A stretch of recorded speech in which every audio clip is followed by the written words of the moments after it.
Here's Dallin walking it up, checked by Robinson up top. Patrick McCaw has come in here for the Blue Coats. He's got it, swings it back over to Dowden at the left wing. Gets a straight on the left side from Baisley. Dowden gets to his spot on the baseline. Pull-up jumper, short. And the rebound for Gabriel. Wyndon Gabriel just outside the top 10 in rebounding in the G League. 9.2 per game. Here's Smith up top, slipping around a Gabriel screen, switched onto by Baisley. Now Smith doubled. Back out to Gabriel, left alone at the top of the tee for 3. It just grazes the iron. Comes up short as Frazier has yet another rebound. Melvin Frazier always does such a great job on the glass. Baisley spins against Robinson underneath, up for 2, no, but a foul. And Darius Baisley at 6'9", and that long wingspan, just the kind of twitchiness he plays with as well, Jack. He's a really tough guard. He really is, and with Baisley just getting down low, he has the wingspan too that really helps him when he drives inside. He can rise above defenders no matter how tall they are, and the only pretty much competition that he has on this Wisconsin Herd team is Alex Antetokounmpo, who has the same genes as Giannis, pretty much the same height and similar wingspans as him. So Baisley, he's just able to, he already has the advantage when he gets the ball. Baisley misses the free throw. Remains 15-8, the Herd in front by 7. 5:40 left to play in the first quarter. Robinson to Gabriel, slipping to the rim on the left side, but couldn't handle the pass. Baisley was there to meet him. Kicks out of bounds. Herd turn it over.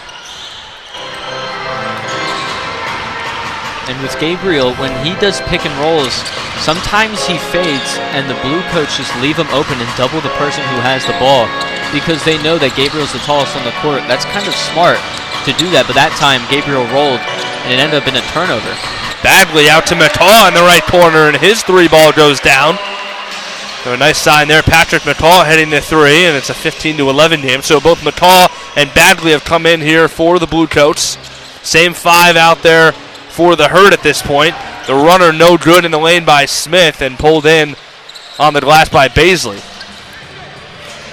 Here's Dallin up top, over to the left wing. McCaw checked by Smith, switched onto by Robinson. McCaw slips to the right elbow, now back to Baisley. Crossover, frees himself up. Pull-up jumper from the free throw line is money.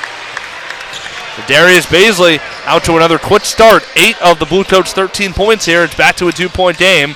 The Herd up 15-13. Thompson with the runner, no good. Baisley another board.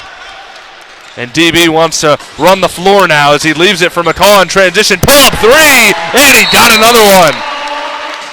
So Pat McCaw heating up from distance here in the early going, and the Blue Coats on an 8-0 run. They've taken a 16-15 lead here with 4:29 to play in the first quarter. We'll take a quick step off and be right back here at the Chase Fieldhouse on RowanRadio.com, Channel 2, your home for Delaware Blue Coats basketball. So here's Smith shooting the free throw, trying to complete the 3-point play, and he knocks it down. Going back to Taylor's point, the run of success for Delaware has certainly been impressive. 3-time Eastern Conference champs each of the last 3 years, and obviously taking home the title last year, looking to repeat. As Simpson stepped back over Smith, that won't go. And Aaron, I think the really important part of that is nothing stays the same. So you're constantly having to build a championship roster. Right.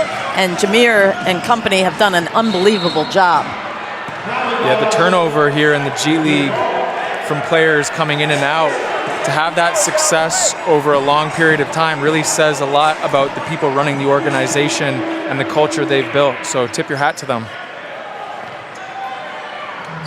McCaw brings it up here for Delaware, out there with Frazier, Smith, Lofton, and Brownridge. Smith wanted Lofton there. Now Brownridge gets it to him. Working against Knight with 7 to shoot. Lofton turns, fades, comes up short.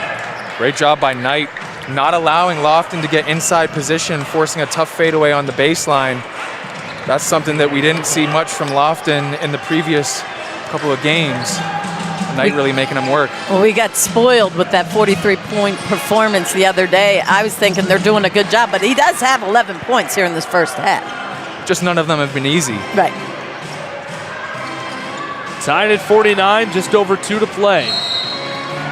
This will be against Smith running through the night screen up top. It's going to be the 4th personal on Terquavion Smith. Not good. He's got 15 points, leading all scorers right now. Cannot afford to have him sit on the bench for extended minutes.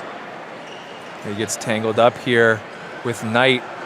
As soon as the ref sees that wraparound trying to fight around a screen, typically they call the foul on the defensive player. Smith getting caught there. Nick, I want to ask you, how tough is it to get around an NBA screen? You know, I'm going to say this.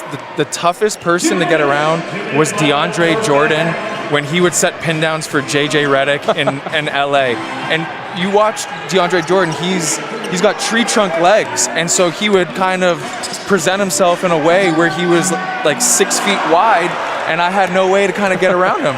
And J.J. clearly ended up getting 5, 6, 7 threes per game in result of that. As Roden steps into a 18-footer that goes down. That's his game. Jared Roden, really the mid-range is where he thrives. Roden now sits away from the floor. He's got 15 points to lead the Cruise. Takes it away from Frazier here. Blue Coats turn it over for the 6th time. Nick, I think not enough guys hold the screen long enough. They actually help the defender out by moving too soon. If you stayed there, it's making it tougher for you to get around. Well, part of the offensive scheme now has been slipping the screen so much, and I think guys have gotten a little bit away from really making contact and making the defender fight around. Brownridge hits his 2nd 3 there. He's got 7, and the Blue Coats take the lead. Under a minute to go. Knight, the lefty, will pull up over Lofton. Blue Coats get a 2 for 1 here if they hurry. Frazier out to Brownridge. Clean look from the left wing, and it's good for JB. And it wasn't a great pass, but Brownridge hung in there and then let it fly. Melvin kind of flicked it. 12-second difference, shot and game clock.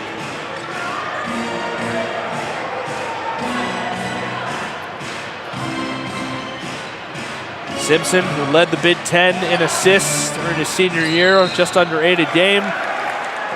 Working around, and Amude for second time today is called for the walk. So Blue Coats with plenty of time here to get one up before the half, 18.4 on the game clock. Another solid defensive possession from the Blue Coats, staying solid. Everyone getting in their rotations, getting in their gaps, forcing the turnover there. Yeah, that's up to 14 turns for the Cruise now. See if they can add to the 9 points they've scored off of them. Cumberland finding McCall. 2 seconds to play. Simpson ahead. Higgs didn't get it off. And that'll be the half. So here at the Chase Fieldhouse, the Blue Coats, who trailed by 10 early on, lead it by 6 at the break, 57-51. We'll be back here for some halftime coverage on Blue Coats TV. Here with Kellen Tynes. Kellen, huge game for you. I don't know if you know this. You almost had a triple-double tonight. 14 points, 13 dimes, 7 steals. I didn't even know. How are you feeling out there? I feel good. We always feel good after we get a win. We started off a little slow, but we picked it up in the end. Elon's a really good team, so, I'm happy we came out with the dub. You personally, you came over a few years ago to this program from Montana State. What went into that decision, and how's your time been here, just your growth as a player? Well, a big part of that for me is Coach Markwood. I love him, and I know he loves me. So, he's a big part of me coming here and staying. So that's a big part. And then just my time here, I think I've grown a lot as a player. I think I'm a much better passer. I didn't shoot too well today, but I feel like I'm a better shooter, and I feel like my defense has gotten a lot better since I came here. Yeah, talked about your offensive game, right? You're the 2-time America East Defensive Player of the Year. You've clearly grown as an offensive player. What has gone into that? What kind of work has gone into your growth on the offensive end? A lot of work. I shot a lot with my dad. In the summertime, we was in the gym every day. Then when I came to Maine for our summer workouts, we had our individual workouts, and I was shooting every night. So it's just kind of, trying to get 1% better every day, just making sure you put in the work. Awesome day for Kellen Tynes as Maine wins it here in the Cathedral Classic. Back to you. Matt here with Jeff Dowden Jr. 34 points tonight for you, Jeff. You guys start off the regular season 1-0, get a win here in Wilmington. How are you feeling? I'm feeling good. I think it's always a joy to, start the season off with a win. I think the guys were slowly coming together as a group. We're having fun. We're enjoying it. And we just got to stay consistent and keep this going. Hey, there's been a lot of conversations recently around the game. Guys are taking too many threes.